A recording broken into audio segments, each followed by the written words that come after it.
चलो, ये बहुत सारी आशीषें भाई पंकज में होकर प्रभु ने दिया है। जी हाँ और जी। और आज और मैं सोचता हूँ पर्याप्त है।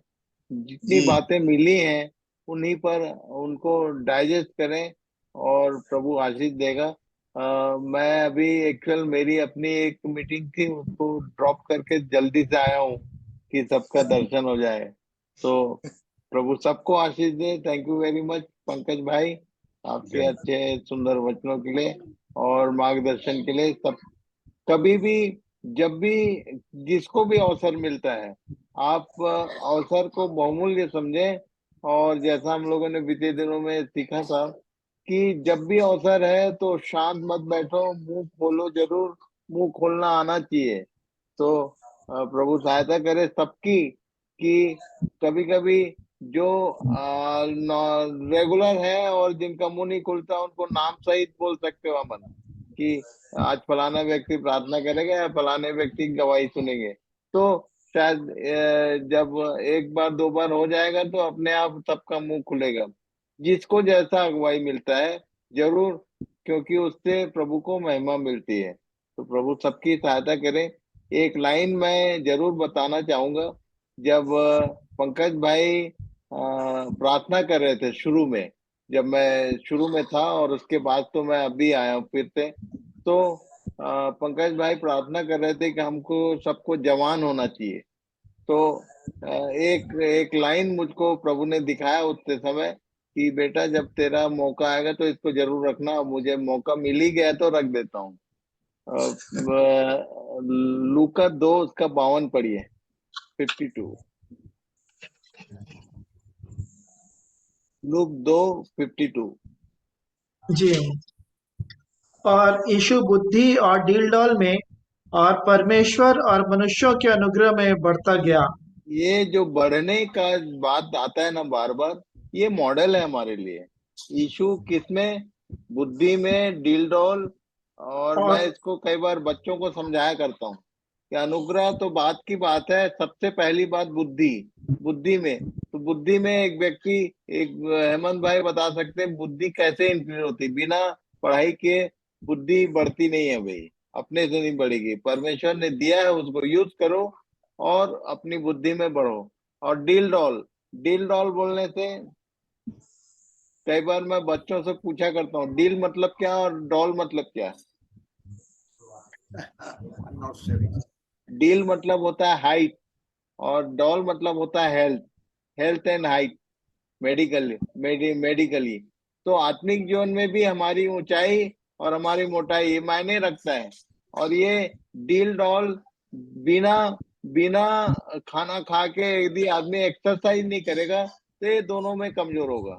ना वो ऊंचाई बढ़ेगी ना। तो हम लोग खाना तो रोज खा रहे हैं। अभी ये भाई ने, पंकज भाई ने कंक्लूड किया कि भोजन, तो भोजन हम लोग खा रहे हैं। और क्या विश्वास की अच्छी कुश्ती, कुश्ती कहाँ होती है? घर के भीतर। अखाड़े में। दूसरा दूसरा तिमोथियुस 2 अध्याय उसका 1 से आगे पढ़िए, वहां एक लाइन, एक शब्द यूज किया है, पढ़िए। इसलिए हे मेरे पुत्र, तू उस अनुग्रह से जो मसीह यीशु में है बलवंत हो जा। और पढ़ते जाए। और जो बातें तूने बहुत से गवाहों के सामने मुझसे सुनी हैं, उन्हें विश्वासी मनुष्यों को सौंप दे, जो दूसरों को भी सिखाने के योग्य हों। आगे। मसीह यीशु के अच्छे योद्धा के समान मेरे साथ दुख उठा। जब कोई योद्धा लड़ाई पर जाता है तो इसलिए कि अपने भर्ती करने वाले को प्रसन्न करे, अपने आप को संसार के कामों में नहीं फंसाता। आगे। फिर अखाड़े में लड़ने वाला यदि विधि के अनुसार न लड़े तो मुकुट नहीं पाता। तो अखाड़े का जिक्र यहाँ पर हुआ है और कुश्ती की बात भी पौलुस ने ही बोला। तो दो अखाड़े हैं मैं बताना चाहता हूँ। एक तो अपने भीतर और एक बाहर। अपने भीतर के अखाड़े के बारे में पौलुस ने बोला, मैं अपने देह को मारता कूटता और वश में लाता हूँ। कभी आप पता नहीं, आप लोग पहलवानों को देखें कि नहीं, मुगदल बोलते हैं, एक लकड़ी का एक वेट रहता है, उससे उसको चलाते हैं। तो ये पौलुस भी वो ऐसे ही नहीं बोल दिया कि अखाड़ा शब्द को यूज नहीं कर दिया, वो अखाड़े में लड़ने वाला था खुद भी। तो अखाड़ा दो है हमारा, एक तो हमारे अपने भीतर का युद्ध और दूसरा बाहर जो लोगों से हमारा मिलना है। तो बिना अखाड़े के आप मजबूत नहीं हो सकती, दिल डौल आपका कमजोर रहेगा। इसको बस इतना ही बोलना चाहता हूं मैं कि यदि जवान होना है, शैतान से लड़ना है, तो उसके लिए मजबूत होना। जवान शब्द जब भी आता है, जवान किसको बोलते हैं भारत देश में मालूम है? कितने लोगों को मालूम है?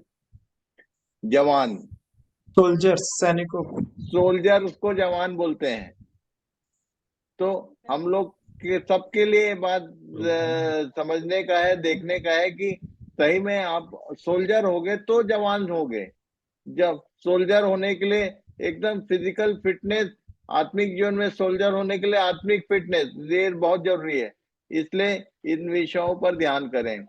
तो ये वचन की जो जितनी बातें हम लोग पंकज भाई के माध्यम से सुन रहे थे ना, उन सब में आपको मजबूत होने में सहायता होगी। तो प्रभु सबको आशीष दे। Thank you very much.